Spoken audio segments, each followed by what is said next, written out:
ছেড়ে দিতে হবে পারে যাবে না থাকা। তোমার বসার চেয়ার টাকার সিন্ধুক, আত্মরক্ষার পিস্তল বন্দুক। তোমার বসার চেয়ার টাকার সিন্ধুক, আত্মরক্ষার পিস্তল বন্দুক। পড়ে রইবে বিশাল মূল্যক প্রিয় এলাকা। দল মত নির্বিশেষে কোরআনের অনুষ্ঠানে যারা এসেছি বলছে আলহামদুলিল্লাহ। কোরআনে কারিমে আল্লাহ তাআলা জানিয়েছেন, লাকাদ কানা লাকুম ফি রাসূলিল্লাহি উসওয়াতুন হাসানাহ। তোমাদের জন্য মহত্তম আদর্শ লুকিয়ে রেখেছি আমি রাসূলুল্লাহর জীবনে। কার জীবনে? মুহাম্মদ ইবনে আব্দুল্লাহর জীবনে। এই কথা কোরআনে আল্লাহ দেয়, আল্লাহ দিয়েছেন রাসূলুল্লাহর জীবনে। মুহাম্মদ ইবনে আব্দুল্লাহ রাসূলুল্লাহ হয়েছিলেন কত বছর বয়সে? 40 বছর। যারা দাঁড়িয়ে আছে এটাতে বসতে দেওয়া যায় না নাকি? জায়গার দাঁড়িয়ে থাকেন বসে থাকেন যাই হোক, কর্তৃপক্ষের এখন জায়গা আর তো নেই নাকি? যেভাবে আছে এভাবে কথা বলা যাবে না। মাত্র 1 ঘন্টা। আমার শরীরও খুব ভালো না, কণ্ঠের অবস্থা ভালো না, চারিদিক থেকে সমস্যা। এই জন্য 1 ঘন্টা সময় দেন। আজকে আমরা আলোচনা করব কোন পাপের কারণে কোন গজব আল্লাহ নাযিল করে। আমাদের দেশের সাথে দেখি মেলে কিনা। যদি মিলে যায় আশা করছি ওই সমস্ত অপরাধগুলো আমরা মাইনাস করার চেষ্টা করব ইনশাআল্লাহ। আলোচনার বিষয় কোন পাপের কারণে কোন গজব আল্লাহ নাযিল করে।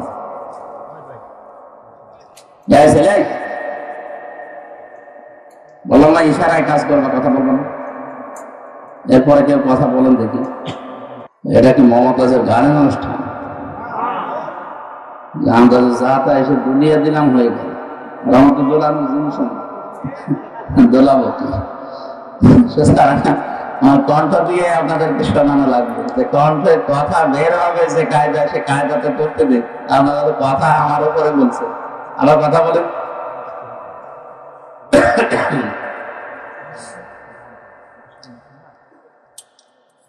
কোরআনের কোন আয়াত থেকে কথা যদি কেউ বোঝার চেষ্টা করে, নবীজি বলেন যদি ওই আয়াতের উপরে আমল নাও করে তাও 500 রাকাত নফল নামাজের সওয়াব হয়। আপনি 2 রাকাত নফল নামাজে পড়েন কিনা সন্দেহ, 500 রাকাত নফল নামাজের সওয়াব হবে। এই কথা শোনার পরে আমাদের আখিরাতের চিন্তা যাদের আছে তারা তো স্থির হয়ে যাওয়া দরকার। উসওয়াতুন হাসানা এই শব্দ আল্লাহ দুনিয়ার কাউকে দেননি। এই জন্য সত্যের মাপকাঠি মানদণ্ড এই পৃথিবীতে একমাত্র একজন বিশ্বনবী মুহাম্মদ রাসূলুল্লাহ। তাছাড়া দুনিয়াতে আর কেউ সত্যের মানদণ্ড হিসাবে গণ্য নয়। তারপরেও তিনি রাসূলুল্লাহ হিসাবে গণ্য হয়েছিলেন 5 বছর বয়সে, 10 বছর বয়সে না। তিনি রাসূলুল্লাহ হয়েছিলেন কত বছর বয়সে? 40 বছর বয়সে। যে জিনিস পেয়ে তিনি রাসূল হলেন তার নাম কোরআন। তার নাম কি? কোরআনে কারীম নাযিল হওয়ার আগ পর্যন্ত তিনি মুহাম্মদ ইবনে আব্দুল্লাহ হিসাবে পরিগণিত ছিলেন এলাকাতে। তার চরিত্রের সার্টিফিকেট দেওয়া হিসাবে মানুষেরা হয়তো তাকে বলতো যে আপনি আল আমিন, আস-সাদিক, এই সমস্ত নামগুলো, কিন্তু রাসূলুল্লাহকে বলতো না। রাসূলুল্লাহ হওয়ার আগে 17 বছর বয়সে একটা সংগঠন বানিয়েছিলেন হিলফুল ফুজুল, শান্তির সংঘ। 17 থেকে 40 বছর 23 বছর একাধারে চেষ্টা চালালেন দেখি দুনিয়াতে শান্তি প্রতিষ্ঠা করা যায় কিনা। যেহেতু আল্লাহর নির্দেশ এবং কোরআনের নির্দেশ আসে না, এই জন্য 23 বছরে কাঙ্ক্ষিত মানের শান্তি তিনি প্রতিষ্ঠা করতে পারেননি। একই মানুষ 40 বছরে কোরআনে কারীম পেলেন, 63 বছরে দুনিয়া থেকে বিদায় নিলেন। এটাও 23, এটাও কত? আগের 23-এর ফল 0, পরের 23-এ তিনি লক্ষ লক্ষ মানুষ হাজির করেছিলেন এই কোরআনের পতাকা তোলে। কথা বলে না কেন? এমনকি শেষ ভাষণ যেদিন দিচ্ছিলেন তার ভাষণ ছিল মাত্র 27 মিনিট। বিদায় হজের ভাষণ কয় মিনিট? আর আমাদের নাকি 2-3 ঘন্টা ছাড়া ওয়াজই ছাঁটে না। কারণ আমাদের কথার ভেতরে তো কোনো অর্থ নেই। নবীজির প্রতিটি কথার ভেতরে লক্ষ লক্ষ কথা লুকিয়ে থাকতো। সুবহানাল্লাহ বলে। যেন আমরা কথা বলবো অল্প, তাৎপর্যপূর্ণ, গবেষণাপূর্ণ, এই সমস্ত কথাগুলো বলে মানুষ যেন চিন্তা ভাবনা করে। আল্লাহ রাব্বুল আলামিন বলেন, ওয়ানজালনা ইলাইকা যিকরা লিতুবায়্যিনা লিন-নাসি মা নুযিলা ইলাইহিম ওয়া লা'আল্লাহুম ইয়াতাফাক্কারুন। সূরা নাহলের 44 নম্বর আয়াতের শেষের দিকে আল্লাহ জানিয়েছেন, হে নবী, এই কিতাব, এই জিকির, এই আলোচনা আপনার কাছে আমি কেন দিলাম জানেন? আপনি জীবিত মানুষদের সামনে স্পষ্ট ব্যাখ্যা বিশ্লেষণ করে বোঝাবেন। আর যারা আপনার কথা শুনতে আসবে তাদের একটা দায়িত্ব দিলাম, তারা এই কথাগুলো শোনার পরে বাড়ি যেয়ে যেন চিন্তা ভাবনা করে। যেন এই মাহফিল প্রতিদিন হয় না, 1 বছর পরে মাত্র 4-5 ঘন্টার জন্য হচ্ছে, সেখানে আমার মাত্র 1 ঘন্টা 10-15 মিনিট। এই 1 ঘন্টা 10-15 মিনিটের ভেতরে যে কথাগুলো কোরআন থেকে, হাদিস থেকে গবেষণামূলক ভাবে আমরা বলার চেষ্টা চালাবো, আপনাদের উচিত হচ্ছে এই কথাগুলো নিয়ে আসলে আমাদের প্র্যাকটিক্যাল লাইফে চিন্তা ভাবনা করা।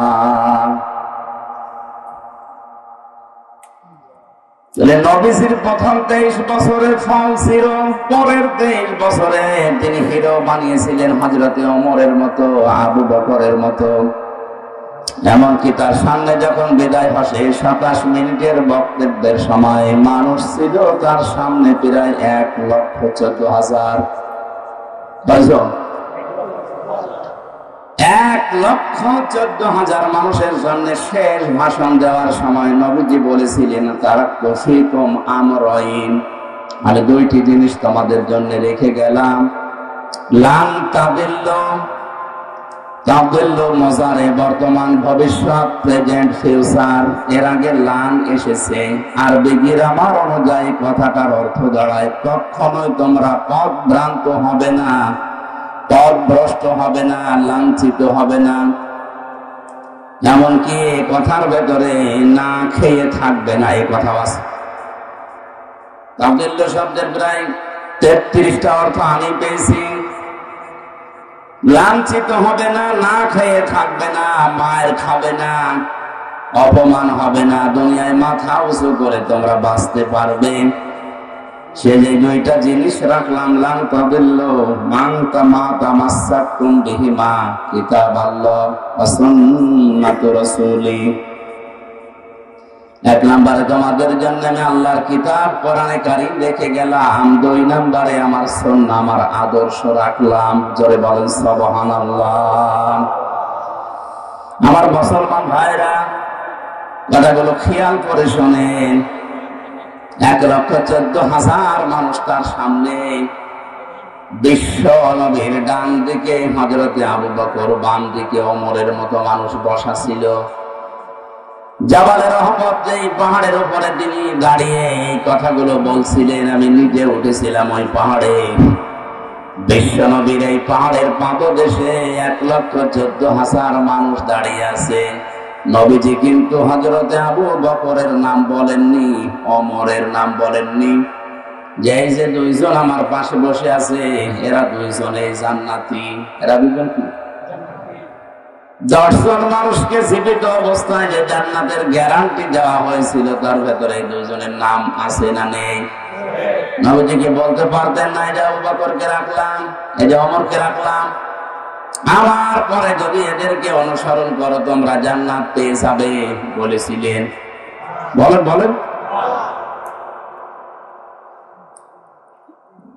আমি জান্নাতের দিকে যাচ্ছি, আসো আমার সাথে, তোমাদের জান্নাতে নিয়ে যাবো। এই কথা শুধু নবীজি একবার বলেছিলেন বদরের ময়দানে যাওয়ার সময়। তিনি বলেছিলেন, আমি জান্নাতের দিকে যাচ্ছি, যার প্রশস্ততা আকাশ আর জমিনের চাইতেও বিস্তৃত। কে তোমরা জান্নাতে যাবো, আসো আজ আমার সাথে। নবীজি বলেন, ওই দিন আমার সাথে যারা যোগ দিয়েছিল, যারা শহীদ হয়েছিল, পরেও যারা মারা গেছে, প্রত্যেকেই জান্নাতি। জোরে বলেন আল্লাহু আকবার। এর ভেতরে স্পেশাল ভাবে যে 10 জন মানুষের নাম আমরা হাদিসে জানি, তার ভেতরে আবু বকর আছে, ওমর আছে। কথা বলেন ঠিক কিনা? এত বড় বড় পাওয়ারফুল নবী, পাওয়ারফুল মানুষ যারা, যাদের জান্নাত দরজা ডাকতে থাকবে, হযরত আবু বকরের জীবনে কি আছে? জান্নাতের প্রতিটা দরজা তাকে পাওয়ার জন্য আকাঙ্ক্ষা পেশ করবে। আসেন আমার দিকে। হযরত ওমরের ব্যাপারে আছে আকাশের তারকারাজি, কেউ যদি গণনা করা শুরু করে একদিন শেষ হয়ে যাবে। হযরত ওমর নেকির কাজ দুনিয়ায় করেছিলেন 26 বছর বয়সে মুসলমান হওয়ার পর। যেই কয়দিনই বেঁচে ছিলেন, মাত্র এই কয়েক বছরে তিনি এত বেশি নেকির কাজে আঞ্জাম দিয়েছেন, কিয়ামত পর্যন্ত কেউ যদি ওমরের নেকি গণনা করে শেষ হবে না। মাথায় যাদের মগজ আছে চিন্তা করেন তো, যে মানুষগুলো সামনে পেছনে বসে আছে, এই মানুষগুলো কেন বেশি নাম ধরে বলতে পারলেন না কেন? যে এদেরকে রেখে গেলাম, এদের মেনে নিলে জান্নাত পেয়ে যাবে। এ কথা বলেননি এই কারণে, এই কারণ নবী ছাড়া কারো ঈমান নিরাপদ না। যে কোনো সময় মানুষকে শয়তান বেঈমান করে ফেলতে পারে। নবীজি নবীদেরকেও শয়তান ধোঁকা দিয়েছে, কিন্তু আল্লাহ নিজে স্পেশাল ভাবে তাদেরকে বাঁচিয়েছেন। তাদের কথা আলাদা। বাকি পৃথিবীর কাউকে কারো নিরাপদ না ঈমান। হযরত ওমর নিজেই বলতেন মাঝে মাঝে হুযায়ফা ইবনুল ইয়ামিনকে ডাক দিয়ে, এ হুযায়ফা, তুমি তো নবীজির গোপন কথাগুলো তোমার কাছে সব বলতো, তুমি একটু ইন্তেকালের আগে যে লিস্ট দিয়ে গেছে নবীজি, যে মদিনায় মুনাফিক অমুক অমুক আছে, ওই লিস্টের ভেতরে দেখো তো আমার নামটা আছে কিনা। হযরত হুযায়ফা ডাক দিয়ে বলে, খলিফাতুল মুসলিমিন, আমিরুল মুমিনিন, কি বলেন আপনি? জান্নাতের গ্যারান্টি দিয়েছে নবীজি নিজে আপনাকে, আর আপনি বলেন আপনার নাম মুনাফিকের খাতায় আমি দেখবো? এ কেমন কথা? হযরত ওমর চোখের পানি ফেলে দিয়ে বলেন, ভাই হুযায়ফা, আমি নবীজির কাছে শুনেছি দুনিয়াতে কারো ঈমান নিরাপদ না মরণের আগ পর্যন্ত। আমি এখনো পর্যন্ত জানি না আমি নিরাপদে ঈমান নিয়ে মরতে পারবো কিনা। এজন্য অন্তত দেখো মুনাফিকের যে লিস্ট আছে ওর ভেতর আমার নামটা আছে কিনা। যদি থাকে আমি এখনো মরণের আগে তওবা করে ফিরে আসতে পারবো। মাওলানা আশরাফ ভাই হয়তো মুনাফিকদের যে আচরণ গুলো ওগুলোই বলছিলেন, আমি হালকা হালকা শুনেছি। আমি কোরআন হাদিস পড়ে মুনাফিকের প্রায় 13টা গুণ পেয়েছি। কয়টা? আমরা অধিকাংশ মানুষ 3টা জানি। কথা বললে মিথ্যা বলে, ওয়াদা করলে ভঙ্গ করে, আমানত রাখলে খেয়ানত করে, ঝগড়া হলে গালি দেয়। এরকম অনেকগুলো আমি গবেষণা করে করে কোরআন হাদিস থেকে 13টা পেয়েছি। মুনাফিকদের এই আচরণ গুলোই হয়তো উনি বলছিলেন, শেষ করতে পারেননি। ভাই আমার, এই সমস্ত গুণাগুণ গুলো, জাত গুলো, এই আচরণ গুলো যদি কারো ভেতরে পাওয়া যায়, বুঝবেন তার ভেতরে নিফাকি আছে, মুনাফিকি আছে। আর মুনাফিককে আল্লাহ যদি মরণের পরে জাহান্নামে দেয়, আবু জাহেলের উপরে দেবে না, আবু জাহেলের নিচে দেবে। মুনাফিককে আল্লাহ যদি জাহান্নামে দেয়, আবু জাহেলের উপরে দেবে না নিচে? কোথায়? আন্দাজে বলেন। সূরা নিসা 140 নম্বর আয়াতে আল্লাহ পাক বলেন, ইন্নাল্লাহ জামিউল মুনাফিকিনা ওয়াল কাফিরিনা ফি জাহান্নাম জামিআ। অবশ্যই আমি আল্লাহ জাহান্নামের ভেতরে একত্রিত করব মুনাফিক এবং কাফেরদের। আগে কার নাম বলেন বলেন? আবু জাহেল মুনাফিক ছিল না কাফের? এই আয়াত দ্বারা বোঝা যায় যারা মুনাফিক এরা কিন্তু আবু জাহেলের নিচে থাকবে না, এরা থাকবে উপরে। আরে ভাই, আপনি তো ওটা পাল্টা বলেন। আবু জাহেল যদি জাহান্নামে পড়ার পরে থেমে যায়, মুনাফিক থামবে না, একেবারে নিচে থাকবে। ইন্নাল মুনাফিকিনা ফিদ দারকিল আসফালি মিনান নার ওয়া লান তাজিদা লাহুম নাসীরা। অবশ্যই মুনাফিকদের জায়গা হবে জাহান্নামের একেবারে নিচে। আসফাল ইসমে তাফসীর, এর কায়দার নিচে নেই, একেবারে নিচে তাদের জায়গা দেব। শুধু জায়গা নিচে দেব না, এই মানুষগুলোকে কেউ সাহায্যের কথা বলতেও আসবে না। কাফেরদের যত কথা আমি পেয়েছি, কোন কাফেরকে সাহায্য করা হবে না এমন কথা নেই, যদিও তাদেরকেও সাহায্য করা হবে না, কিন্তু ওয়ালান তাজিদা লাহুম নাসীরা এরকম কঠিন শব্দ নেই। তাজিদার আগে লান আছে মজারে, মজারের আগে আমি আগেই বললাম লান তাদিল্লুর উদাহরণ দিতে গিয়ে লান আসলে অর্থ হয় কোশ্চিন কালেও হবে না। আল্লাহ বলেন মুনাফিক যদি জাহান্নামের নিচে যায় ওদেরকে সাহায্যের জন্য কেউ আসবে না, সাহায্য করাও হবে না। বলেন নাউযুবিল্লাহ। এখন আমার প্রশ্ন হচ্ছে মুনাফিক তৈরি হয় কাদের ভেতরে? মুসলমানদের। বলেন কাদের ভেতরে?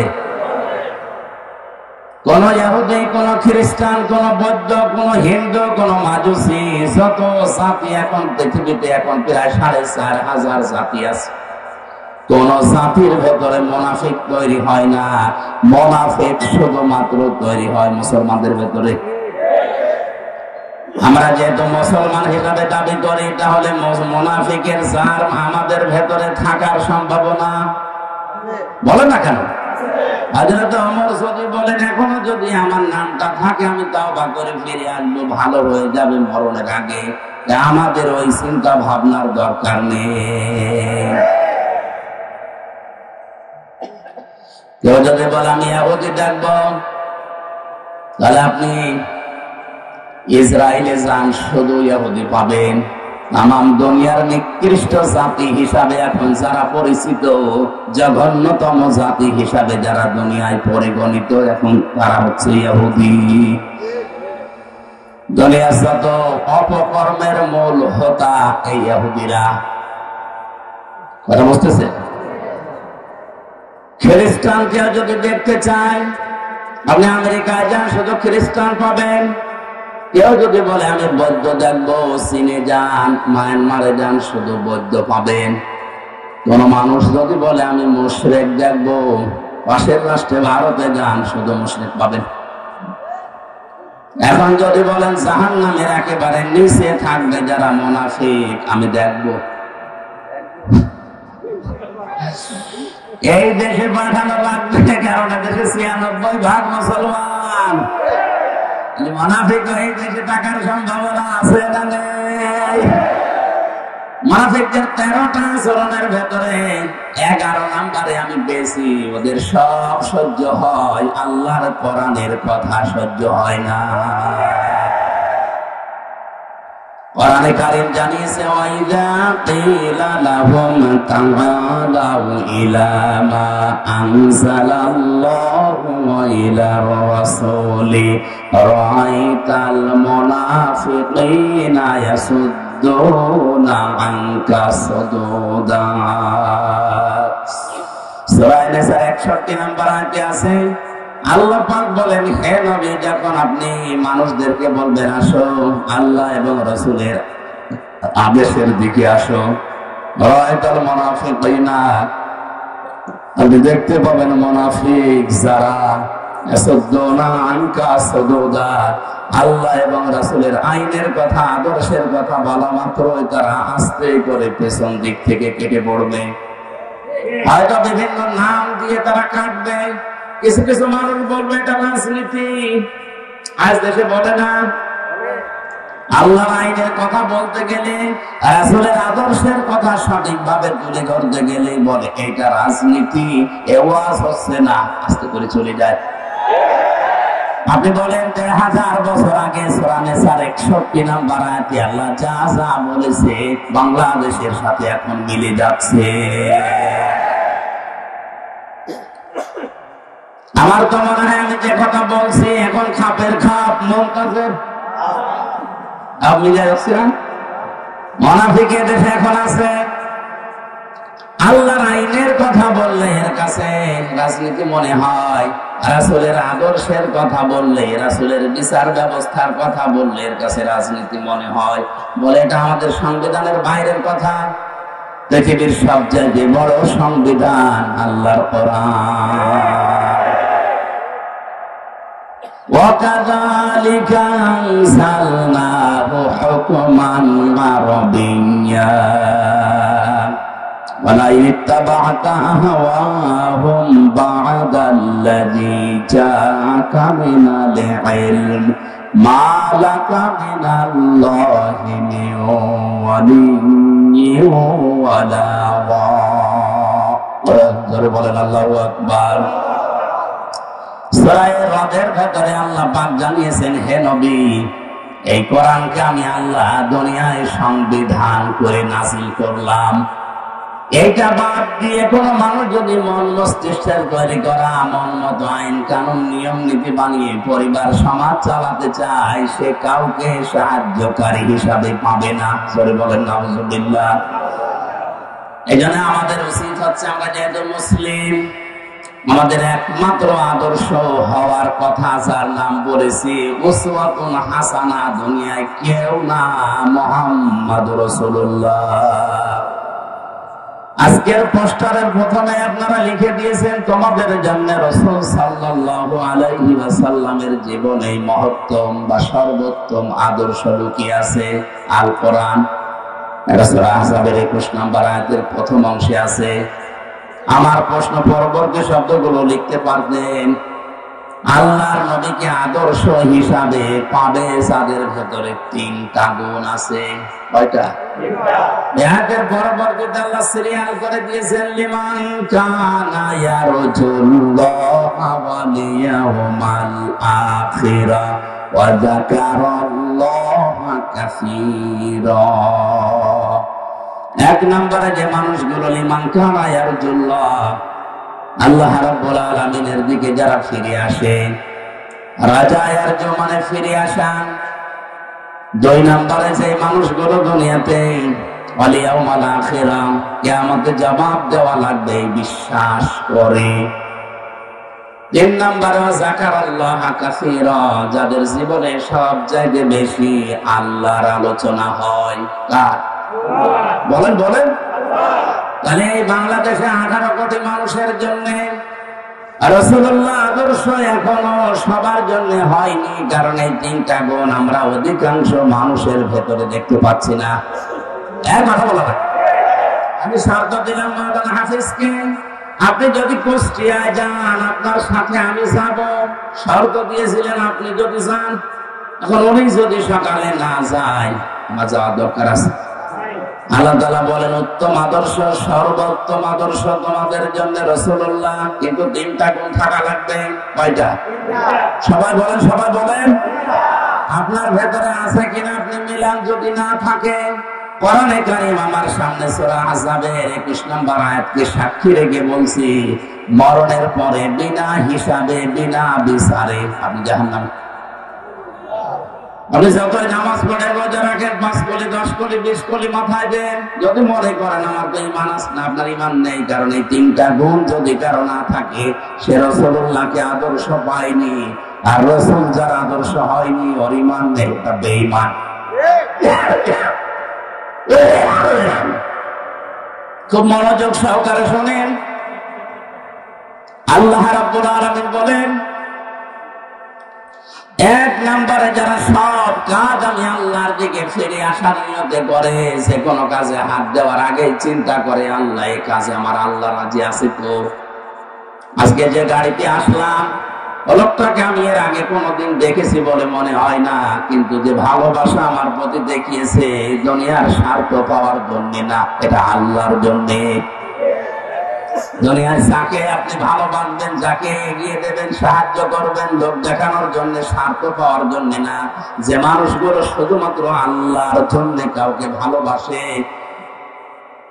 2 নম্বরে ওয়াল ইয়াউমাল আখিরা, কিয়ামতের দিবসে যারা বিশ্বাস করে। সে জন্মের পর থেকে শুনছে কিয়ামত হবে, কিয়ামতের দিন আছে, কিন্তু কিয়ামত যে কি, কিভাবে হবে, কিয়ামতে জবাব দেওয়া লাগবে। এই বিশ্বাস যদি কোনো মানুষের ভেতরে একবার জন্ম হয়ে যায়, ওর জীবন থেমে যাবে। যাদের তাফসীর করতে গিয়ে আমি জেলখানার ভেতরে থাকাকালীন সেই জেলালিল কোরআনে পড়েছিলাম। আছেন আপনারা ময়দানে? খলিফাতুল মুসলিমিন হযরত ওমর তার সন্তান আব্দুল্লাহকে ভর্তি করলেন মাদ্রাসায়। ওই সময় হযরতে আলী ছিলেন প্রধান বিচারপতি, তার সন্তান হোসাইন ওই একই মাদ্রাসায় ভর্তি হয়েছে। বারবার কলম ফেলে দিচ্ছে। আব্দুল্লাহকে বলে কলম তুলে দাও। যিনি একবার, দুইবার, তিনবার তুলে দিলেন। প্রেসিডেন্টের ছেলে স্বাভাবিকভাবে রাগ হয়ে গেছে। ডাক দিয়ে বলে, হোসাইন, ইচ্ছা করে কলম ফেলে দাও, আমারে তুলতে বলো, আমি কি তোমার চাকর, খাদেম? হযরতে হোসাইনও রাগ করেই বলে ফেলেছে, আব্দুল্লাহ, তুমি শুধু খাদেম না, খাদেমের বাচ্চা খাদেম। মেম্বারের ছেলেকে এরকম গালি দিলে কারো মেজাজ খারাপ হয়, আর তিনি দেশের প্রেসিডেন্টের ছেলে। এক দৌড়ে বাড়িতে গিয়ে বলে, আব্বা, আমি আর মাদ্রাসা যাব না। কেন? হোসাইন আমারে গালি দিয়েছে, আমি নাকি খাদেমের বাচ্চা খাদেম। হযরত ওমর বিচক্ষণ মানুষ ছিলেন, ডাক দিয়ে বলে, সন্তান, আমি বিচার করব, কিন্তু এখন না, জমার দিন। জমার দিন তিনি খুতবা দিচ্ছিলেন। বক্তব্যের মাঝখানে তিনি দাঁড়িয়ে বললেন, এখানে হযরত হুসাইন আছে? বলে, হ্যাঁ। এদিকে আস। তুমি আমার ছেলেটাকে গালি দিয়েছো খাদেমের বাচ্চা, চাকরের বাচ্চা বলে? বলে, হ্যাঁ দিয়েছি। কেন দিলে? হযরত হোসাইন বলে, ওমর, হাতে মুখে হাত দিয়ে বলেন তো, আপনি কি আমার নানার খাদেম ছিলেন না? হযরত ওমরের কথা বন্ধ হয়ে গেছে, চোখ দিয়ে টপ টপ করে পানি পড়ছে। সাহাবীদের বললেন, নবীর সাহাবীরা, বিচার হয়ে গেছে। ছোট মানুষ তো। আব্দুল্লাহ বসে না, বলে, বাবা, তুমি তো এখনো বিচার আরম্ভই করনি, হোসাইনকে মারবে না? হযরত ওমর বলে, বাবা, যে বিচার করেছি এটা আমার অনেক কাজে লাগবে। হোসাইন, তুমি যেটা বললে এটা কি লিখে দিতে পারবে? না। খেজুর পাতা আর একটা পৃষ্ঠা, খেজুর পাতার একটা পাতা নিয়ে এসেছে খেজুর গাছের, ওখানে লিখে দিয়েছে, ওমর আমার নানার খাদেম ছিল, এটা আমি দেখেছি, সই করে দিলাম, হুসাইন ইবনে আলী। যান। হযরত ওমর কাগজটা হাতে নিয়ে মুখে জমা দিলেন। ছেলেকে ডাক দিয়ে বললেন, বাবা, মারা যাওয়ার পরে এই কাগজটা আমার কাফনের ভেতরে দিয়ে দিও। কিয়ামতের ময়দানে যদি আল্লাহ আমাকে প্রশ্ন করে, আর জীবনের যদি কিছুই কবুল না হয়, অন্তত এই কাগজটা তুলে দেখাতে পারবো, মাবুদ, তোমার নবীর নাতি লিখে দিয়েছে আমি নবীর খাদেম ছিলাম।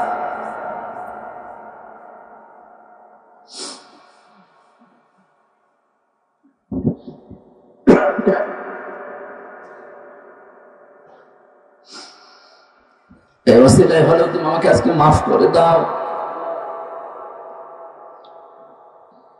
এই ধরনের মানুষেরা কিয়ামতের যে বিশ্বাস, যে ভয় তাদের ছিল, এরপরও একটা দুর্বল হাদিস বলছে শিক্ষার জন্য। হযরত ওমরেরও আল্লাহর দরবারে নিজের জীবনের মাত্র কয়েক বছরের হিসাব দিতে লিখেছিল, প্রায় 12 বছর। ইন্তেকালের পরে প্রায় 12 বছর পার হয়ে গেল। হযরতে আব্দুল্লাহ একবার স্বপ্ন দেখলেন, হযরত ওমর সুন্দর পোশাক পরে নদী থেকে আসতেছে গোসল করে। ডাক দিয়ে বলে, বাবা, কোথায় ছিলেন? কতদিন আপনাকে দেখি নাই। হযরতে ওমর বলে, বাবা, আজকে 12 বছর আমি দুনিয়ার জীবন ছেড়েছি, মহান আল্লাহ আমার জীবনের হিসাব নিচ্ছিলেন। শেষ পর্যন্ত তিনি আমাকে বলেছে, ওমর, তোরে মাফ করে দিলাম। কারণ আল্লাহ যদি কারো প্রতি ন্যায় বিচারও করে, সে বাঁচবে না। যদি সঠিক বিচারও কারো প্রতি করে, সে বাঁচবে না। অন্যায় বিচার তো আল্লাহ করেই না, ন্যায় বিচার করলেও তো পার পাবে না। আল্লাহ যদি কাউকে বাঁচাতে চাই বলবে শেষে যে তোরে মাফ করে দিলাম। আল্লাহ যদি অবিচার করেন এ কথা বিশ্বাস করবেন না, আল্লাহ অবিচার করেন। আল্লাহ যদি কারো উপরে ন্যায় বিচার করেন সে বাঁচবে না, সে ধরা খাবে। কথা বুঝতেছেন? আল্লাহ অবিচার, এক কথা বলে না কেন? আল্লাহ অবিচার, ন্যায় বিচার করলে বাঁচার কোন উপায়? আল্লাহর কাছ থেকে যদি কেউ বাঁচতে চায় একটা মাধ্যম আছে যে আল্লাহ আমারে মাফ করে দাও। হযরত ওমর বলেন আমারে শেষ পর্যন্ত আল্লাহ ডাক দিয়ে বলেন ওমর করে মাফ করে দিলাম। ফেরেশতা আমারে নিয়ে গোসল করিয়ে জান্নাতের নহর থেকে এই যে সাদা পোশাক জান্নাতের এটা পরিয়ে আমাকে বলছে যান, আপনি জান্নাতে যান। ও কক্সবাজারবাসী, হযরত ওমরের যে জীবনী শুনলেন, আকাশের তারকার চাইতে যার নেকির কাজ জীবনে বেশি ছিল। কোন রাস্তা দিয়ে গেলে শয়তান পর্যন্ত 40 দিন ওই রাস্তায় যেতে ভয় পেত। এত বড় পাওয়ারফুল মানুষ নবীজি বলেন একবার আমার স্ত্রীরা আমার কাছে এইটা দিন ঝগড়া করছিল। হযরতে আবু বকর আসলেন স্ত্রীদের ঝগড়া থামে না, হযরতে ওসমান আলী এসেছে তাদের ঝগড়া থামে না। হযরতে ওমর কিছুক্ষণ পরে বাইরে থেকে সালাম দিয়েছে, আসসালামু আলাইকা ইয়া রাসূলুল্লাহ। স্ত্রীরা বলছে আপনি থাকেন, আমরা গেলাম। কারণ এখন যে লোকটা এসেছে এর মুখের আগে হাত চলে। হযরতে ওমরকে দেখে ওই দিন নবীজি বলেছিলেন ওমর তুমি যে রাস্তা দিয়ে চলো ও রাস্তায় শয়তান পর্যন্ত চলে না। এই ধরনের মানুষ যদি কিয়ামত নিয়ে এই টেনশনে থাকে আমাদের কি হয়েছে বলেন? নবীজিকে আদর্শ পাওয়ার জন্য কিয়ামতে জবাবদিহি করা লাগবে, এই টেন্ডেন্সি এই বিশ্বাস আমাদের জন্ম দেওয়া লাগবে। এটা নেই এই জন্য আজ দুর্নীতি হয়, এটা নেই এই জন্য আজ বেগম পাড়া তৈরি হয়, এটা নেই এই জন্য আজ আমাদের অধিকার গুলো আমরা আদায় করতে পারি না। যদি কোনো মানুষ 100 ভাগ বিশ্বাস করে যে আমার স্বভাব দেওয়া কিন্তু লাগবে, দুদিন আগে দুদিন পরে ওর জীবন এমনিতেই পাল্টিয়ে যাবে। মক্কার ওই মানুষগুলো তাদেরকে জুতা মেরে লাঠি মেরে মানুষকে হেদায়েত করেনি।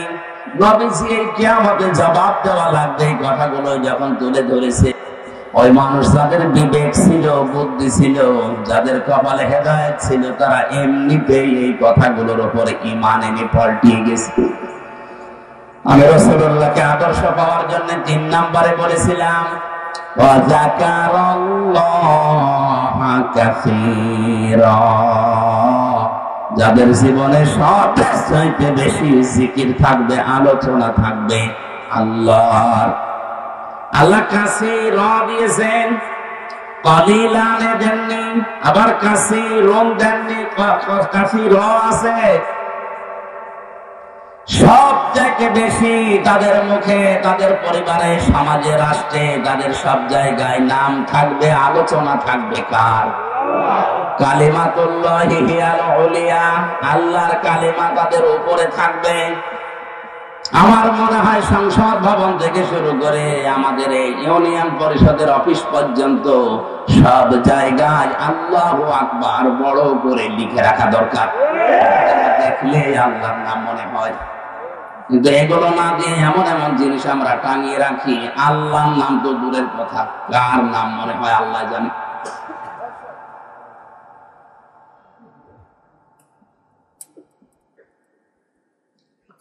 আল্লাহ রাব্বুল আলামিন বলেন রাসূলুল্লাহকে যারা আদর্শ হিসাবে এই 3টা গুণ অর্জন করে পাবে, বিশ্ব নবী মুহাম্মদুর রাসূলুল্লাহ রাসূলুল্লাহ হওয়ার পর থেকে আতঙ্কে ছিলেন। কিসে ছিলেন বলেন বলেন? 1 থেকে 40 বছর তার সমস্যা হয়নি। 40 থেকে 63, 23 বছরের 82 বার তাকে ডাইরেক্ট হত্যা করার জন্য ইহুদিরা চেষ্টা চালিয়েছে। শুধু চেষ্টায় চালিয়ে শেষ করে দেয়নি, মরণের পরেও তার লাশ পর্যন্ত চুরি করার জন্য তারা ব্যস্ত ছিল। এজন্য ওই 23 বছর রাসূলুল্লাহকে যারা মেনে নিয়েছে তারাও বিপদে পড়েছে, কিন্তু 1 থেকে 40 যারা ওই সময় মেনেছিল, তার সাথে ছিল, তাদের কোনো বিপদ হয়নি। এমনকি পুরো আরব জাহানে তাদের একটা শত্রুও ছিল না। আর রাহিকুল মাখতুম, এই ঐতিহাসিক সিরাত গ্রন্থে আপনি দেখবেন 1 থেকে 40 বছর পর্যন্ত নবীজির পেছনে মানুষ ছিল না, তা না ছিল। কারণ হিলফুল ফজল যেদিন গঠন করেন তার সাথে ওই এলাকার যুবকেরা অনেকে যোগ দিয়েছিল। সামাজিক উন্নয়নমূলক অনেক কাজ তিনি এই সংগঠনের মাধ্যমে এলাকায় করতেন। কিন্তু দুঃখজনক হলেও সত্য, একটা শত্রুতার ওই সময়ের ভেতরে তৈরি হয়নি। একই মানুষ 40 বছরে কোরআনে কারিমটা হাতে পাওয়ার পরে যতদিন এটা তার কাছে ছিল ততদিন তার শত্রুর অভাব ছিল না। এই জন্য আমরা যদি কেউ বলি আমি নবীওয়ালা কাজ করি না, আপনি মোহাম্মদ ইবনে আব্দুল্লাহর কাজ করেন, এই জন্য আপনার সমস্যা হয় না। কেউ যদি রাসূলুল্লাহর কাজ আরম্ভ করে, রাসূলুল্লাহর যেভাবে আরম্ভ হয়েছিল 3 বছর তিনিও ছেলে ছিলেন, আপনারও থাকা রাখতে পারে।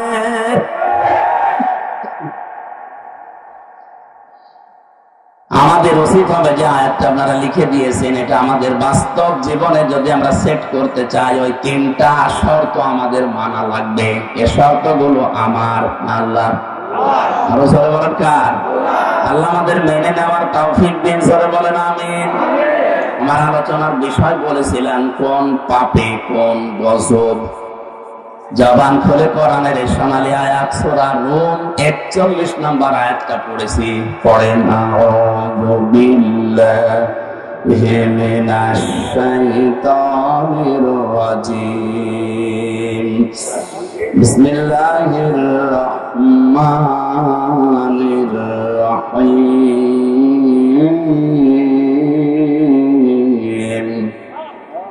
ظهر الفساد في البر والبحر بما كسبت أيدي الناس ليذيقهم بعض الذي عملوا لعلهم يرجعون।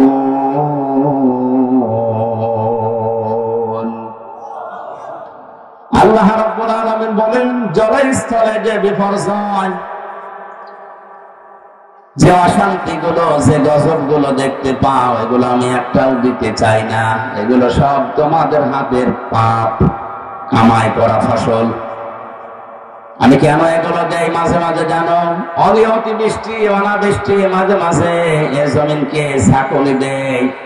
আমরা যেটা ভূমিকম্প বলে শুনি, এগুলো কেন করি? লিইউযীকাহুম বা'দাল্লাযী আমিলু। তোমরা সে আমল করেছো, কাজ করেছো। আমল আবার 2 প্রকার। আমল কয় প্রকার? একটা বদ আমল, একটা নেক আমল। এই বদ আমল যারা দুনিয়ায় করে তাদেরকে আমি আল্লাহ একটু থামাতে চাই। এই আযাবগুলো দিয়ে তাদেরকে আমি আল্লাহ একটু বাধা দিতে চাই, দেখি তারা ফিরে আসে কিনা। লাআল্লাহুম ইয়ারজিউন। আমি চাই যে তারা ফিরে আসুক।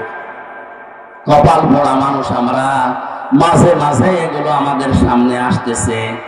এগুলো দেখার পর আমরা ফিরে আসা দূরের কথা, আমাদের বিদ্যা আরো বাড়ে। সরাসরার ভেতরে আল্লাহ জানিয়েছেন, এটা 29-30 নম্বর আয়াতে আছে, ওমা সাবাকুম মিন মুসিবাতিন ফাবিমা কাসাবাত আইদিকুম ওয়া ইয়াফু আন কাসীর। তোমরা যত অন্যায় করো, পাপ করো, সব পাপের শাস্তি যদি আমি আল্লাহ দেই, শ্বাস ফেলার সময় তোমরা পিবে না। আমি আল্লাহ অধিকাংশ গুলোই মাফ করে দেই, কিছু পাপের শাস্তি দুনিয়ায় পাঠাই যেন তোমরা আমি আল্লাহর দিকে ফিরে আসতে পারো। বাংলার মুসলমানের আজকে আমি কয়েকটা পয়েন্টের উপরে সাজিয়েছি। আমি দেখতে চাই এই পাপগুলো যদি বাংলাদেশে হয়, ওগুলোর জন্য আপনি যতই দোয়া দরুদ পড়েন, তাবিজ কবজ গলায় দেন, থামাতে পারবেন না। আল্লাহর শাস্তি ওটা ছেড়ে দেওয়া লাগবে।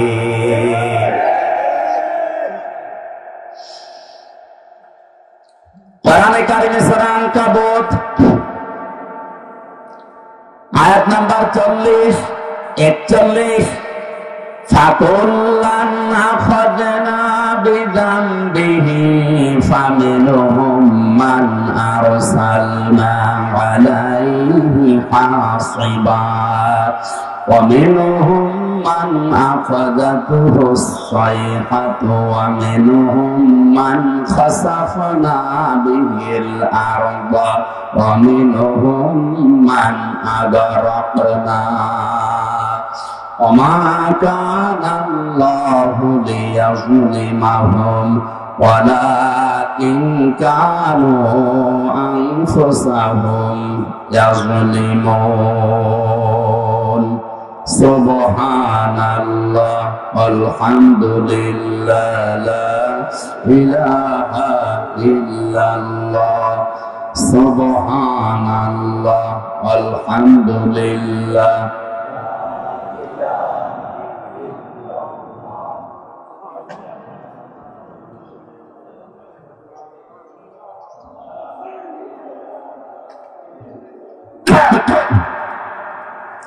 জিকির জোরে করেন সুবহানাল্লাহ আলহামদুলিল্লাহ লা ইলাহা ইল্লাল্লাহ লা ইলাহা ইল্লাল্লাহ মুহাম্মাদুর রাসূলুল্লাহ।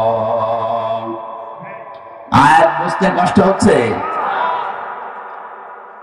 আল্লাহ রাব্বুল আলামিন বলেন, যুগে যুগে বহু মানুষকে আমি তাদের পাপের জন্য পাকড়াও করেছিলাম।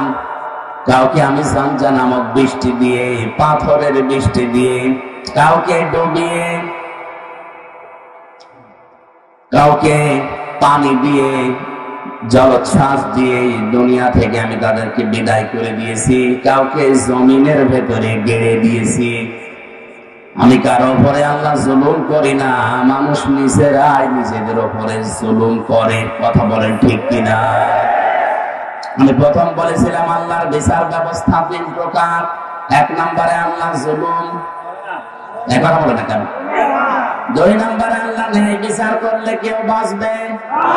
3 নম্বরে কেউ বাঁচতে চাইলে আল্লাহর রহমত। এজন্য আল্লাহ বিচার করেন না। 2 নম্বরে আমার আল্লাহ ন্যায় বিচার করলে কেউ বাঁচতে পারবে না। 3 নম্বরে কেউ বাঁচতে চাইলে আল্লাহর ক্ষমা পাওয়া লাগবে। যে সমস্ত পাপের জন্য আল্লাহ তাদেরকে ধরেছিলেন, দেখি ওই পাপগুলো এখন বাংলাদেশে আছে কিনা।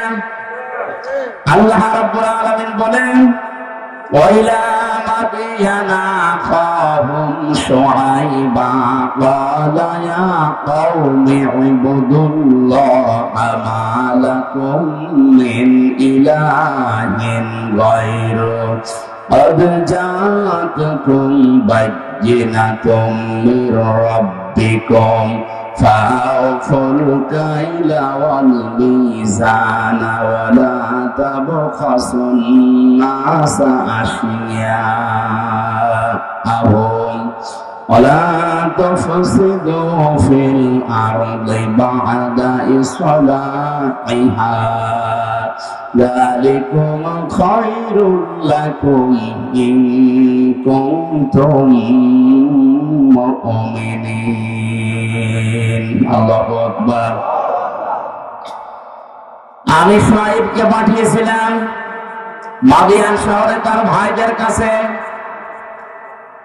এ কোরআনে অনেকগুলো নবীর দাওয়াতি সিস্টেম দেওয়া আছে। তারা দাওয়াত দিত এই কায়দায়, এই পদ্ধতিতে। এখানে শুআয়ব আলাইহিস সালামের নাম দিয়ে আল্লাহ কিছু শিক্ষা দিতে চেয়েছে। এটা একটু ভালো করে শুনুন। হযরত শুআয়ব আলাইহিস সালামকে মাদায়েন শহরে তার ভাইদের কাছে আল্লাহ পাঠিয়ে বললেন, তুমি দাওয়াত দাও, হে আমার জাতির লোকেরা, আল্লাহ বাদে কোনো মাবুদ নেই, ইলাহ নেই, ইবাদত পাওয়ার যোগ্যতা কারো নেই। আমরা যারা সত্যি নবীদের উত্তরসূরি দাবি করছি, আল্লাহর কসম আমরাও কিন্তু এই কথাই আপনার কাছে বলছি। আল্লাহ ছাড়া ইবাদত পাওয়ার যোগ্যতা কারো এই জন্য সহজ ভাবে বলে লা ইলাহা ইল্লাল্লাহ, আল্লাহ বাদে ইবাদত পাওয়ার যোগ্যতা, উপাস্য হওয়ার যোগ্যতা দুনিয়ায় আর কারণে। এ কথা বললেই হিন্দুরা রাগ করে, কারণ ওদের দেবতা একটা দুইটা না, কয়টা? 33 কোটি। ওদের দেবতা 33 কোটি। এই জন্য ওদের রাগ হবে। আল্লাহ ছাড়া ইবাদত করার, উপাসনা পাওয়ার যোগ্যতার কারণে কথা বললে ইহুদির মন আপনি পাবেন না, খ্রিস্টানের মন আপনি পাবেন না।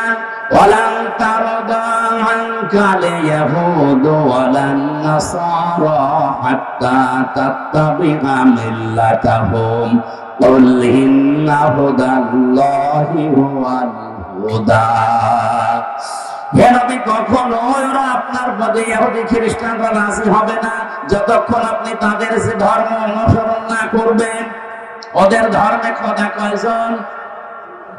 33 কোটি। কারো 3 জন, কারো 2 জন।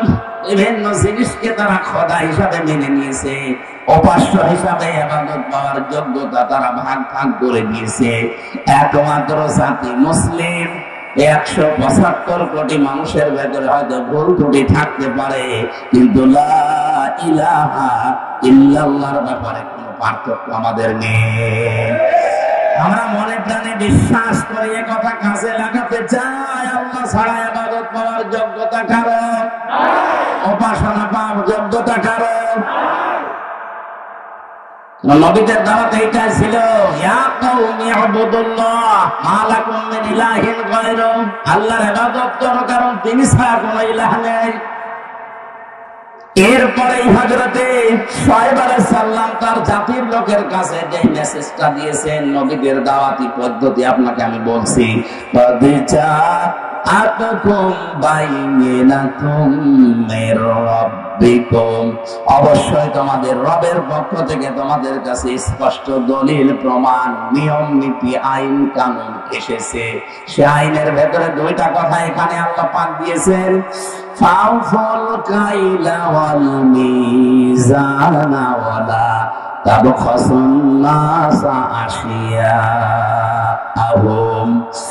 1 নম্বরে তোমরা ওজনে কম বেশি করবে না। কিসে? সবাই বলেন। এই ওজন বলতে শুধু দাড়ি পাল্লার ওজন। এখন তো অনেকে দাড়ি পাল্লায় তুলে দেওয়ার চিন্তা আছে। হাইকোর্টের সামনে বিশাল একটা দাড়ি পাল্লা টাঙানো আছে, 2 দিকের মাপই সমান। এটা দ্বারা দেশের জনগণকে বোঝানো হচ্ছে যে ন্যায় বিচার ছাড়া এখানে কিছু চলে না। দাড়িপাল্লা মানে কি? মানদণ্ড। দাড়িপাল্লা মানে ন্যায় বিচারের মানদণ্ড। এটা এদিকেও যেমন এদিকেও সমান, কোন দিকে একেবারে কম বেশি নেই, সমান সমান। আচ্ছা, তো বিচার ব্যবস্থার দিকে তাকালে আর যেটা দেখতে পাচ্ছি আমরা, ন্যায় বিচারের তুলনায় অবিচারই বেশি হচ্ছে। ন্যায় বিচারের তুলনায় অবিচার যদি না হবে, কোন কারণে আমি 3টা বছর জেল খাটলাম, আপনি জবাব দেন।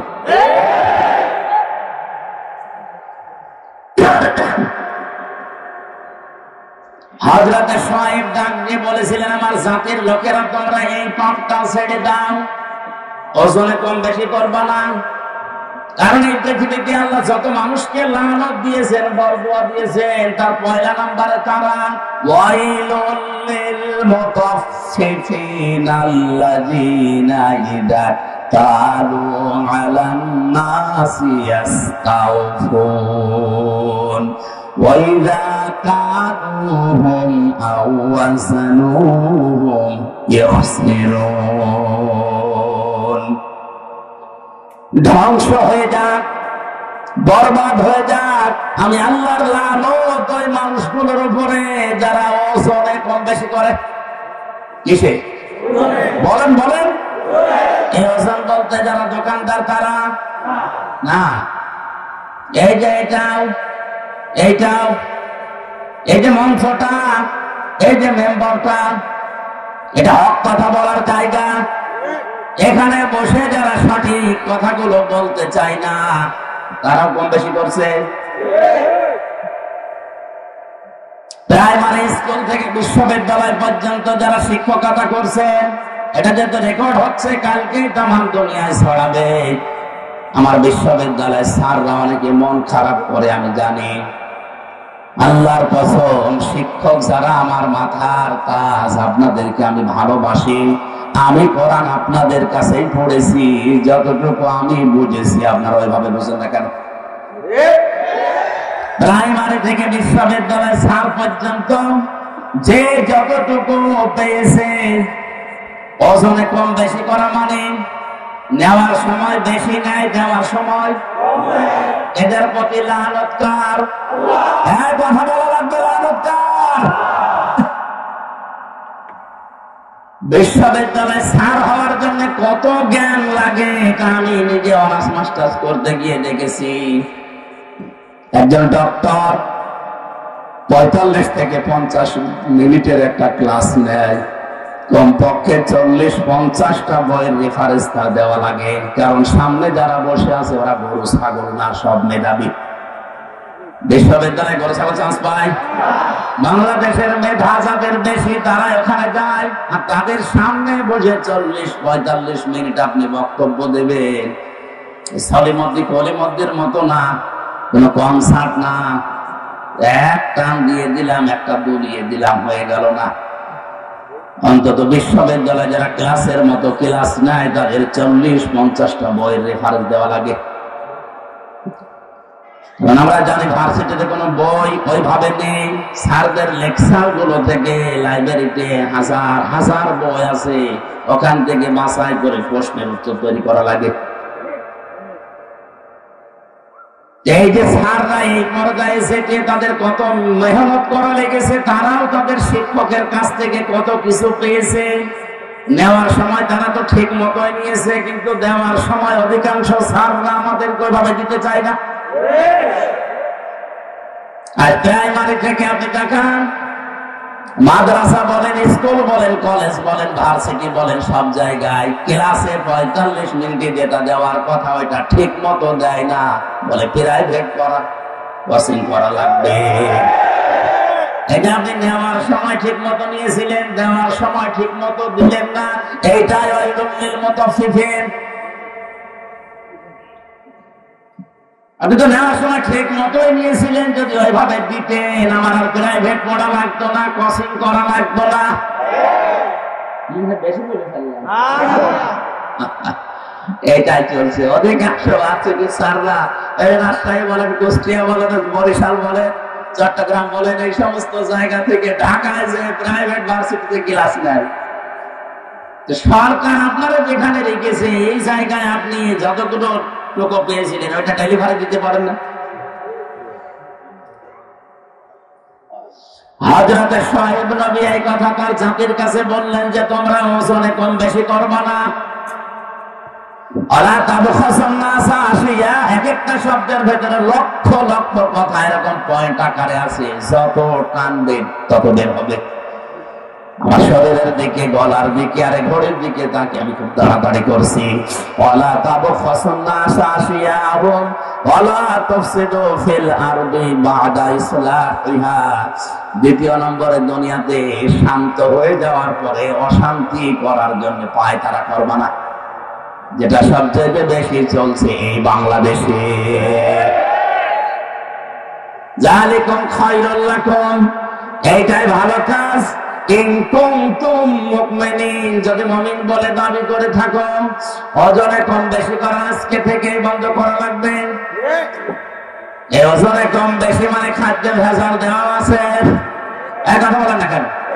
আজ হাজারো মানুষ নিজের সন্তান, নিজের বউ, নিজের মা যেগুলো খাবে ওগুলোতে ফরমালিন দেয় না, বিষও দেয় না, ঔষধও দেয় না, ওগুলো দেয় শুধু তাদের যেগুলো অন্যরা খাবে।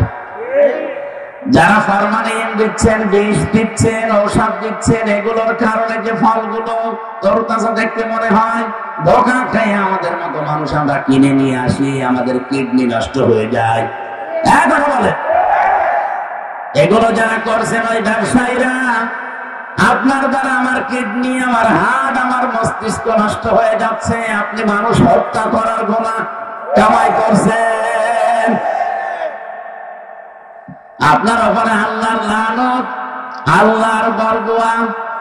ও বাংলার মুসলমানেরা, আল্লাহ যদি কাউকে বরদোয়া দেয়, বলে ওরে কি আর বাঁচাবে? না, এই মুহূর্ত থেকে ওজনে কম বেশি করা, খাদ্যে ভেজাল দেওয়া বন্ধ করা লাগবে। দুনিয়াতে শান্ত হয়ে যাওয়ার পরে অশান্তি তৈরি করার জন্য পায়তারা করবেন না। যদি মুমিন বলে দাবি করেন, এরপরে আরো 2টা কথা তিনি বলেছিলেন, নাকি শেষ করে দেব? ওয়ালা তাকউদু বিকুল্লি সিরাতিন তুইদুনা ওয়া তাসুদ্দুনা আন সাবিলিল্লাহ মান আমানা বিহি ওয়া তাবগুনাহা বিওয়াজা واذكروا إذ كنتم قليلا فكثركم وانظروا كيف كان عاقبة المفسدين। আরেকটু খেয়াল করেন, আল্লাহ তাআলা বলেন তাদের আরেকটা অপরাধ ছিল, ওয়ালা তাকউদু সিরাত তাকউদু বিকুল্লি সিরাতিন তুইদুনা। ওরা মানুষকে ধরার জন্য বিভিন্ন রাস্তায় বসে থাকতো ওত পেতে।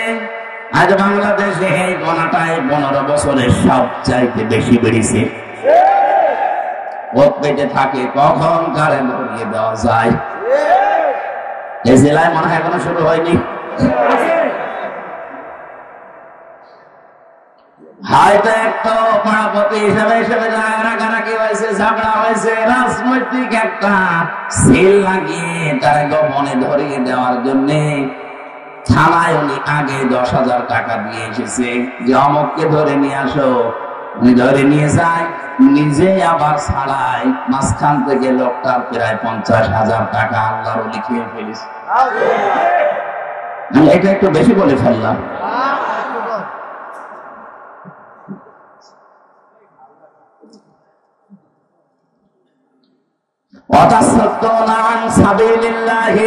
দুই নম্বরে তারা গোনা করতো, 4 নম্বরে তাদের অপরাধ ছিল এইটা, ওরা আল্লাহর রাস্তা থেকে মানুষকে সরিয়ে দেওয়ার জন্য বিভিন্ন কায়দা কৌশল কাজ কারবার করত। এত কাছে মানুষ যাচ্ছে, কোনো অসুবিধা নেই, আল্লাহর দিকে আল্লাহর পথের দিকে মানুষ আসলে বাধা। এই গুনাহগুলোর জন্য আল্লাহ রাব্বুল আলামিন হযরত শুআয়ব আলাইহিস সালামের জাতির উপরে যে গজব নাযিল করেছিলেন। এখন যদি কোনো মানুষ এই কাজ কারবার গুলো বন্ধ না করে, জমিনে ওজনে কম বেশি করা, খাদ্যে ভেজাল দেওয়া, জমিয়ে শান্ত হয়ে যাওয়ার পর অশান্তি করার জন্য পায়তারা করে বেড়ানো, মানুষকে বিপদে ফেলার জন্য মোড়ে মোড়ে বসে থাকা, ঠকায় ঠকায় শব্দটা আছে। ওয়ালা তাকউদু বিকুল্লি সিরাতিন তুইদুনা ওয়া তাসুদ্দুনা আন সাবিলিল্লাহ। তোমরা বসে থেকো না, মানুষকে ধরিয়ে দেওয়ার জন্য, বিপদে ফেলার জন্য কোন রাস্তার মোড়ে মোড়ে গোপনে, কিচ্ছু জানে না, ঘরে জমি আছে, চোখ খুলে দেখছে জেলখানায়। কি গো, তুই গাছ কেটেছিস,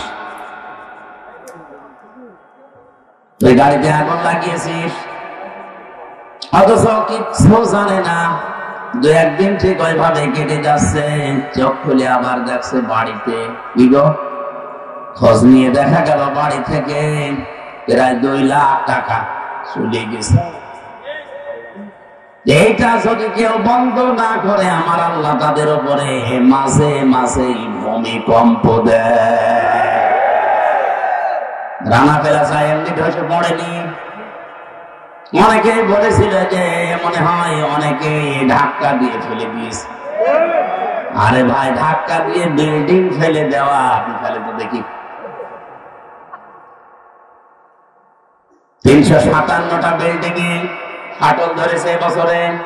সারা বাংলাদেশের জরিপ, 357টার উপরে বিল্ডিং এ অলরেডি ফাটল ধরে গেছে। পানির স্তর গুলো, এই লেয়ার গুলো নেমে যাচ্ছে। قل أرأيتم إن أصبح ماؤكم غورا فمن يأتيكم بماء معين। হে নবী, আপনি ওদেরকে বলেন তো, আমি যদি পানির লেয়ার নিচে নামিয়ে দেই, দুনিয়ায় কে আছে তোদেরকে পানি দেবে? কে বলছে? এখানে আমাদের উচিত হচ্ছে এই অপরাধগুলো যারা করছি বন্ধ করি, নয়তো যতই দোয়া দরুদ পড়েন, তাবিজ কবজ লাগান, কাবার ইমাম এনে দোয়া করালো ভূমিকম্প বন্ধ করতে পারবেন না। কারণ 2000 বছর আগে কোরআনে আল্লাহ এই কথাগুলো জানিয়ে দিয়েছেন। আযাব গজব গুলো আসে এমনিতেই না। কক্সবাজারে তো আমার মনে হয় এই 2-3 দিন আসার পরে আমি যেটা দেখতে পাচ্ছি, যেভাবে ঢেউগুলো আসতেছে সাগরে, 10 হাত 15 হাত 20 হাত উঁচা হয়ে ঢেউ আসবে, আল্লাহর নির্দেশ শুধু লাগবে। আল্লাহ এটা পারে না। আল্লাহ যদি একবার বলে 40 হাত উঁচা হয়ে ঢেউটা আয়, তাহলে এই জেলা না, এ দেশ পুরা পানির নিচে চলে যাবে। আল্লাহ এটা করতে 10 বছর লাগবে। ইন্নামা আমরুহু ইযা আরাদা শাইআন আইয়াকুলা লাহু কুন ফায়াকুন। আল্লাহ পাক বলেন, আমি যখন কোনো কাজের আদেশ করি তখন কিছুই লাগে না, শুধু কোন বলি, ফায়াকুন, এটা হতে 1 সেকেন্ডও সময় লাগে না। এজন্য আমাদের উচিত আমাদের পাপের কাজগুলো ছেড়ে দেওয়া, থেমে যাওয়া। আমি মুসলিম শরীফ থেকে একটা হাদিস আসার সময় পড়ছিলাম, 6 প্রকার নারীকে আল্লাহ জাহান্নামে দেবে বলে ঘোষণা দিয়েছে। কয় প্রকার? মা বোন যারা এসেছেন খুব ভালো করে শুনবেন, মোবাইল থাকলে সেভ করে নিন। এই 6 প্রকারের ভেতরে যদি আপনি 1 প্রকারের উপরে যান, আপনার নামাজ, রোজা, বোরকা পরা সব মাঠে মারা যাবে, আপনি জাহান্নামে। 1 নম্বরে যাদের মাথার চুল খোলা থাকে স্বামী বাদ দিয়ে অন্য কারো জন্য, এরকম মেয়ে লোকের দেশে এখন আর নেই। যে হোটেলে আসি আল্লাহর ওলিরা সবাই হোটেলে উঠেছে। একজন মেয়ে লোক যদি চুল খুলে রাখে, শুধুমাত্র খুলে রাখতে পারবে তার স্বামীর জন্য। স্বামী বাদে পৃথিবীতে কারোর জন্য মেয়ে লোকের চুল খুলে রাখা জায়েজ নেই, এমনকি বাবাকেও চুল খুলে দেখানো জায়েজ নেই। এখন বুঝতেছেন? একজন মেয়ে লোকের চুল যত তার স্বামী দেখবে, তার চোখের পাওয়ার বাড়বে, তত সওয়াব বেশি পাবে ওই মেয়েটা। এমনকি আল্লাহর নবী জানিয়েছেন, কোন স্বামী যদি স্ত্রীর মাথায় হাত বুলিয়ে দেয়, যতগুলো চুল পড়বে অতগুলো সওয়াব পাবে। আর অন্য যত মানুষ এই চুল দেখবে, অতগুলো সাপ আল্লাহ বানিয়ে কবরে পাঠাবে। চুল ওরা দেখায় স্বামীকে না, পরপুরুষকে বেশি। এখানে যে মহিলার মাথার চুল খোলা থাকবে স্বামী বাদ দিয়ে অন্য কারো জন্য, সে জাহান্নামী। 2 নম্বরে স্বামীকে যে মহিলা সম্মান করে না।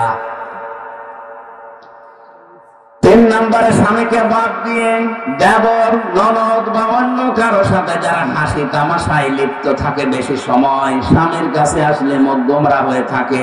আর যদি দেবর পায়, স্বামী গিয়েছে ঘাস কাটতে, বাগে ধরে খাক, আমার দেওয়া বেশি থাক। এরকম করেছিলাম কোথায় যেন, তো স্বামী ঘাস কাটতে গেছে মাঠে, ওরে বাগে ধরে খেয়ে পেল, আমার দেওয়া বেশি থাক। স্বামী বাদ দিয়ে অন্যের সাথে যদি কেউ হাসি তামাশা করে, মজাক করে, আর কি আড্ডা করে, মহিলা জাহান্নামী। 4 নম্বরে যে মহিলা অপবিত্রতা থেকে পবিত্রতার খবর রাখে না, শরীর খারাপ হয়েছে কবে যে পবিত্র হবে ওর খেয়ালই নেই, স্বামীর যে হক আছে ওর মনেও নেই। এই জন্য যখনই শরীর অসুস্থ হবে, সুস্থ হওয়ার পর থেকে নিজেকে পরিষ্কার পরিচ্ছন্ন করে স্বামীর জন্য উপস্থাপন করা লাগবে। 5 নম্বরে মিথ্যা বলে, গীবত করে, এরপর আবার কসম করে কথায় কথায়। মেয়েদের স্বভাব এটা বেশি, ওরা কিছু হলে কসম কাটে। কসম যদিও কাটে, আবার ছেলের মাথায় হাত দিয়ে, স্বামীর মাথায় হাত দিয়ে কসম কাটে। এমনকি কাবা শরীফের ছবি টাঙানো বলে কাবার কসম।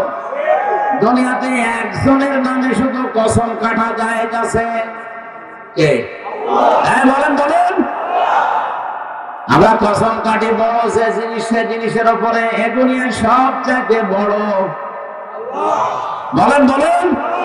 আর আল্লাহ যখন কসম কাটেন তখন কসম কাটেন ওই জিনিসের সাথে যে জিনিসের সাথে আমাদের জীবনের সম্পর্ক আছে। আমাদের জীবনের সম্পর্ক আছে সময়ের সাথে। কিসের সময় আছে? জাহাঙ্গীর হামজা আছে, সময় নেই হামজার দাম। এখন যদি আমার সময় শেষ হয়ে যায় আপনারাও আমাকে নামিয়ে দেবেন, আর আমার জীবনের সময় যদি শেষ হয়ে যায় আমাকে মানুষ আর হামজা বলবে না, মরহুম হামজা বলবে।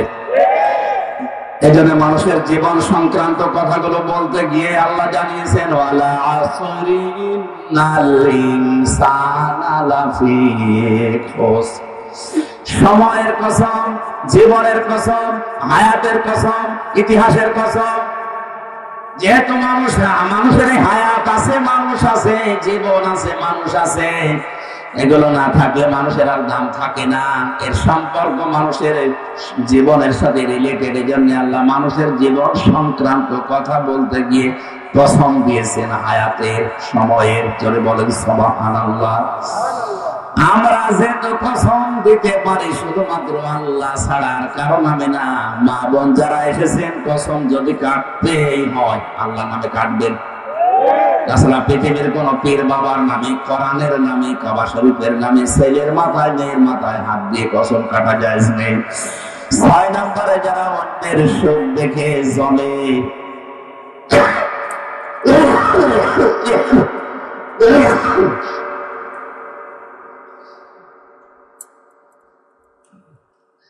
যারা অন্যের সুখ দেখে জ্বলে এবং কিছু দান করলেও যারা খোটা দেয়, এই 6 প্রকার নারীর কথা মুসলিম শরীফে নবীজি জানিয়েছেন। আশা করছি মা বোন যারা এসেছেন এই 6 প্রকারের কোনো কিছু যদি আপনার ভেতরে থাকে আপনি এই মুহূর্তে নিজেকে পাল্টাবেন। আল্লাহ আমাদেরকে এই যে 4টা অপরাধের কথা বলেছিলাম, ওজনে কম বেশি করা, খাদ্যে ভেজাল দেওয়া, দুনিয়া শান্ত হয়ে যাওয়ার পরে অশান্তি তৈরি করা, মানুষকে বিপদে ফেলার জন্য উদ্যমে থাকা, আর আল্লাহর রাস্তা থেকে মানুষকে ফেরানোর জন্য চেষ্টা চালানো, এই গোনাগুলো থেকে যদি আল্লাহ আমাদেরকে না বাঁচান, আমরা যদি চেষ্টা না করি ভূমিকম্পের মতো এই জিনিস আবার আসবে। আল্লাহ আমাদেরকে একটা মানার তৌফিক দেন, আমিন। বারাকাল্লাহু লানা ওয়া লাকুম ফিল কুরআনিল আযীম। সভাপতি সাহেবের অনুমতি নিচ্ছি, আমার শরীর খারাপ, আমি দোয়া করে দিলাম। আল্লাহুম্মা আমিন। রব্বানা যালামনা আনফুসানা ওয়া ইল্লাম তাগফির লানা ওয়া তারহামনা লানাকুনান্না মিনাল খাসিরিন। রব্বুল আলামিন, কক্সবাজার জেলার এই মাহফিলটার দিকে তাকাও। হাজার হাজার বান্দা বান্দি এই প্রচন্ড শীতের ভেতরেও তারা কষ্ট করে শুনেছে। আল্লাহ তাআলা মেহেরবানি করে মানুষগুলোকে তুমি মাফ করে দাও, সওয়াবগুলো আমাদের নবীজির রওজায় পৌঁছিয়ে দাও। দুনিয়ার মাটির নিচে যারা আছে এদেরকে নিজ গুণে ক্ষমা করে দাও।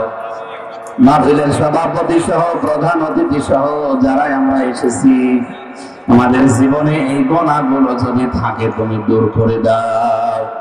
তুমি তো অবিচার করো না, নাই বিচার করলেও আমরা কেউ পার পাবো না। আল্লাহ তোমার দয়া চাই, রহমত চাই, মেহেরবানি করে দয়া করে মাফ করে দাও। কোরআন শোনানোর জন্য বিশাল আয়োজনে যারা শ্রম দিল আল্লাহ, আমি সবার নামও জানি না, তোমার কুদরতের খাতায় তাদের নামগুলো লিখে নাও।